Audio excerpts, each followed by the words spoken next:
नमस्कार, आदाब। हम देश की राजनीति पर बात कर रहे हैं। लोकतंत्र के इस महोत्सव में पहले फेज का चुनाव हो गया है, जिसमें मिक्स्ड फीडबैक मिल रहा है। भारतीय जनता पार्टी की तरफ से प्रधानमंत्री ने पॉजिटिव फीडबैक का दावा किया है, वहीं इंडिया अलायंस की तरफ से भी इसी तरह के दावे किए जा रहे हैं। लेकिन जो पहले फेज के चुनाव हुए हैं, उसमें जाहिर तौर पर इंडिया अलायंस को बढ़त मिलती दिखाई दे रही है। खासकर राजस्थान में और जो वेस्टर्न उत्तर प्रदेश में पहली चरण के चुनाव हुए हैं, उसमें इंडिया अलायंस के उम्मीदवारों ने बेहतर प्रदर्शन किया है। पिछली बार 102 सीटों में इंडिया अलायंस के पास 48 सीटें थी, लेकिन इस बार 22 सीटें बढ़ने की संभावना बताई जा रही है।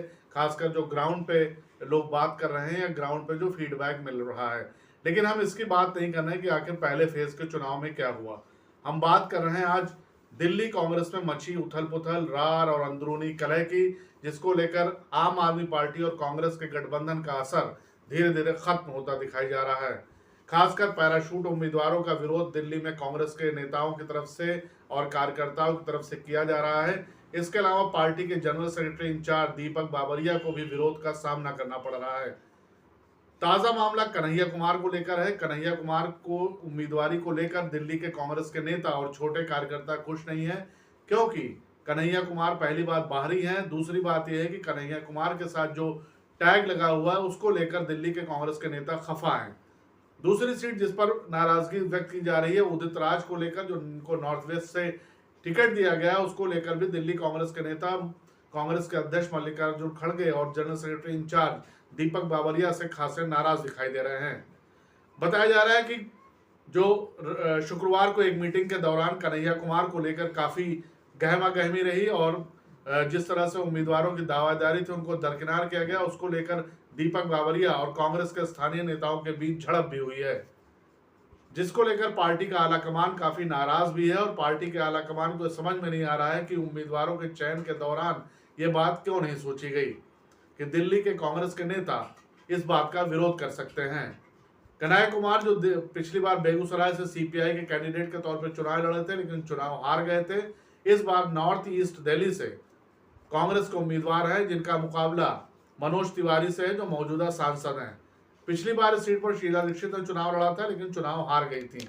इस सीट पर संदीप दीक्षित और अरविंदर सिंह लवली और अनिल चौधरी ने दावेदारी दिखाई थी, जिनका तीनों का ताल्लुक उसी इलाके से। खास करके अरविंदर सिंह लवली नॉर्थ ईस्ट से राजनीति करते रहे और अनिल चौधरी पटपड़गंज से विधायक रहे हैं। वहीं कांग्रेस के नेता संदीप दीक्षित जब पहली बार ईस्ट दिल्ली से चुनाव लड़े थे, तो ये पूरी कॉन्स्टिट्यूंसी ईस्ट दिल्ली का पार्ट था 2004 में, और चुनाव भी जीते थे। तो इन तीनों की तरफ से लगभग विरोध हो रहा है। उनके समर्थक भी लगातार पार्टी के जनरल सेक्रेटरी इंचार्ज दीपक बाबरिया से टाइम मांगने की कोशिश कर रहे हैं कि उनसे मिलकर अपना विरोध दर्ज कराया जाए।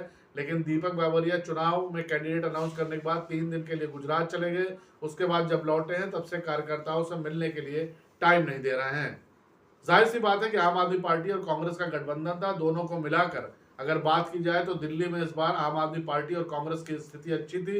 लेकिन दिल्ली में कांग्रेस के नेताओं ने जिस तरह उम्मीदवारों का चयन किया है और बाहरी उम्मीदवारों को टिकट दिया, उससे कांग्रेस के कार्यकर्ता, स्थानीय कार्यकर्ता काफी नाराज हैं। हमने कई कार्यकर्ताओं से, नेताओं से बात की। कोई नेता खुलकर बातचीत करना नहीं चाहता है, इंक्लूडिंग जो लोग दावेदार थे।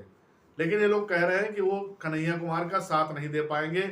और अब दीपक बाबरिया खुद कन्हैया कुमार को लेकर कांग्रेस के जिला अध्यक्षों, ब्लॉक अध्यक्षों से संपर्क कर रहे हैं।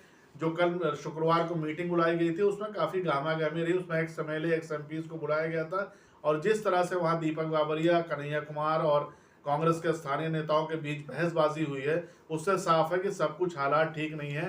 कांग्रेस के पक्ष में यही होगा कि वो स्थानीय उम्मीदवार को टिकट दें, तो शायद कांग्रेस की स्थिति दिल्ली में अच्छी बन सकती है। कांग्रेस के साथ दिक्कत है कि वो शीला दीक्षित के लेगेसी को क्लेम तो कर रही है कि शीला दीक्षित ने काम बहुत कराया है, लेकिन कांग्रेस ने उनके पुत्र संदीप दीक्षित को इस बार दरकिनार कर दिया और उनको टिकट नहीं दिया। पिछले लोकसभा चुनाव में संदीप दीक्षित चुनाव नहीं लड़े थे, जबकि उनकी मां शीला दीक्षित चुनाव लड़ी थी नॉर्थ ईस्ट दिल्ली से। तो जाहिर सी बात है कि इसको लेकर दिल्ली में घमासान मचा हुआ। अब देखते हैं कि 4 जून को नतीजे आएंगे, उसमें कन्हैया कुमार को करिश्मा दिखा पाते हैं। हालांकि कहा जा रहा है कि कन्हैया कुमार भी इस सीट चयन से नाखुश हैं और वो बिहार से चुनाव लड़ना चाहते थे, लेकिन कांग्रेस उनको आरजेडी और कांग्रेस के गठबंधन के बीच कन्हैया कुमार और पप्पू यादव 2 लोगों को टिकट नहीं दे पाई या ऐसी कॉन्स्टिट्यूंसी नहीं ढूंढ पाई जो आरजेडी ने कांग्रेस को दी हो, जिससे दोनों उम्मीदवार लड़ना चाहते हैं। अब पप्पू यादव खुद चुनाव लड़ रहे हैं निर्दलीय के तौर पे, तो जाहिर सी बात है कि कांग्रेस के लिए सब कुछ आसान नहीं है दिल्ली में की राजनीति की अगर बात की जाए।